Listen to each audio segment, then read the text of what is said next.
Okay, so here's the evidence. Why should you learn Go? And if you take this course from me, you will have access to this resource. And I taught this course, am teaching it as I record this at Fresno State University, which is only 2.5 hours south of Silicon Valley, which is the nexus of coding for the entire world. The epicenter for coding for the entire world. All right, whatever. So the Go programming language. This is the first thing I want to show you. So you'll have access to these resources if you take this course. And kabam! I'm going to click that link right there. I'm like the Emerald of programming videos. And here's the Go programming language phrasebook, which I have right here. It's okay. It's a little bit high level. That's the problem with like new languages sometimes, is they're written by the people who are experts and black belts. And you know, they are operating at a level of familiarity which often misses a lot of people. So some of the book is a little bit obtuse, and it really assumes a high level of expertise. However, there's some awesome stuff in here which I'm going to share with you, and we could preview this book at Amazon. So you could come in and read some of the beginning stuff right here. Just preview the book. You could read this for free. And I'm going to scroll down to the introduction, and it's story time, ladies and gentlemen, boys and girls. It's time for a story. Today we're going to be reading from Go, the programming language, the essential phrasebook. And I want to read to you from page 2. And so what I'm going to read from you, let me see here, where is it? Go and see. Yeah, and we're going to start off with Dennis Ritchie. So there's this dude, Dennis Ritchie, and he created the C programming language. And the C programming language was released in 1978. And the reason I'm talking about this is because C, if you've been around comp sci at all, is really sort of the bedrock of programming. There's C, there's C++, which is the next iteration of C. There's C#, which was Microsoft's version of it all. And then Java really kind of came out after C, you know, and it is part of the C family, right? And so C has influenced all these other families of languages. Or it's this big family of languages. It's influenced all these other languages. So C was released in 1978, and then 15 years or so later, we got Java. Java came out, and that was like the next major language to come on the scene. And then about 15 years later, we now have Go. And so, as computers, as hardware changes, we need different languages to address and use that hardware. And there's been a significant change in hardware because we've gone from single processors to multiple core processors. And none of the previous languages can really deal with multiple cores as well as Go. Go was written to deal with multiple cores, and it really allows you to do concurrency and parallelism and all that stuff a lot more easily than in C or in Java, which were written to only deal with one processor. And so to make them work on multiple processors in C and Java is hard. And to do that in Go is just kabang, built in, it's baked in, it's easy. But we are reading about Dennis Ritchie, and he created the C programming language. And the C programming language is a low-level language to provide an abstract machine model to the programmer that closely reflects the architecture of concrete machines that it will target, right? So it's a low-level language. And so here we go. This is the next interesting part of the story.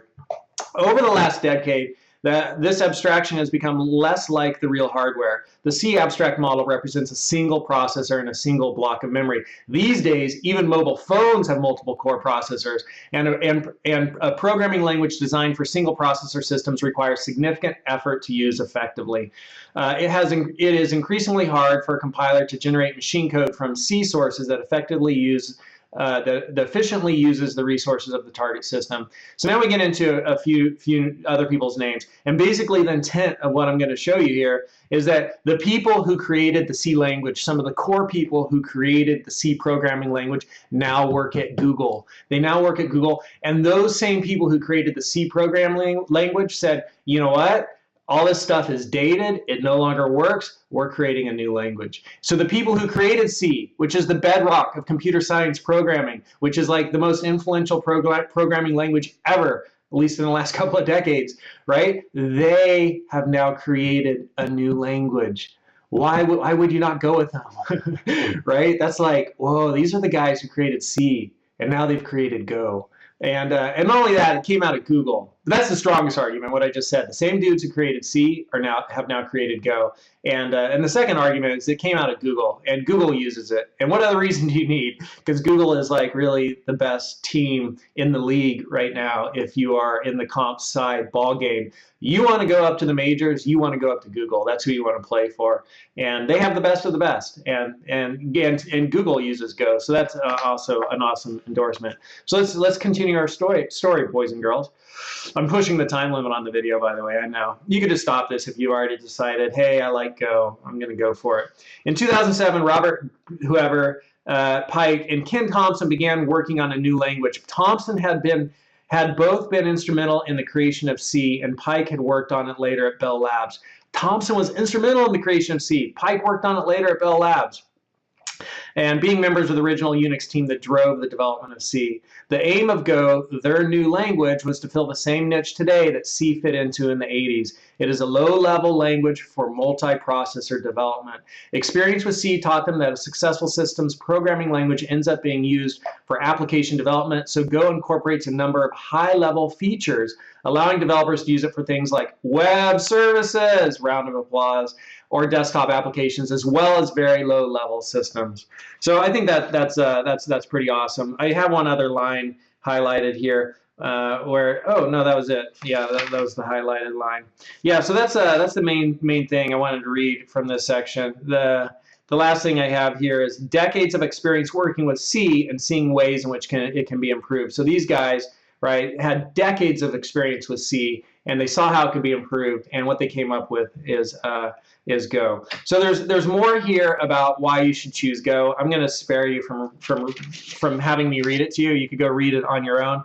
It is a good paragraph, or a good section. You could see here that I've been like, that's awesome. That's also awesome. This is awesome too. I've highlighted a lot of the different language or the different stuff there. So that's worth taking a look at. I think Go is a solid choice. I like how it works. I like what I've seen with it, and it's a really good language. So choosing the right thing to learn, that's your first step. Having great learning resources is your second step. And hopefully, I know I could get pretty passionate about stuff, but hopefully the evidence, the strong arguments, to me they're very strong arguments, really stand out to you too. That the same people who are instrumental in creating the C programming language now realize that, hey, it's time for a new language that addresses multiple cores, and they came up with Go. And so that's the strongest argument to me. Also, the fact that Google endorses it and uses it internally, and also the fact that the reason you want to use it is because you're going to be able to scale whatever you build very easily. It's going to demand a lot less resources from your hardware.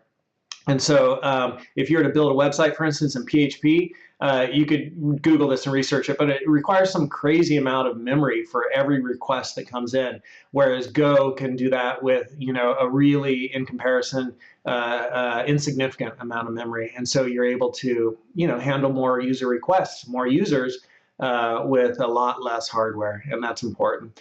All right, so there's some information about Go, and I'm going to stop.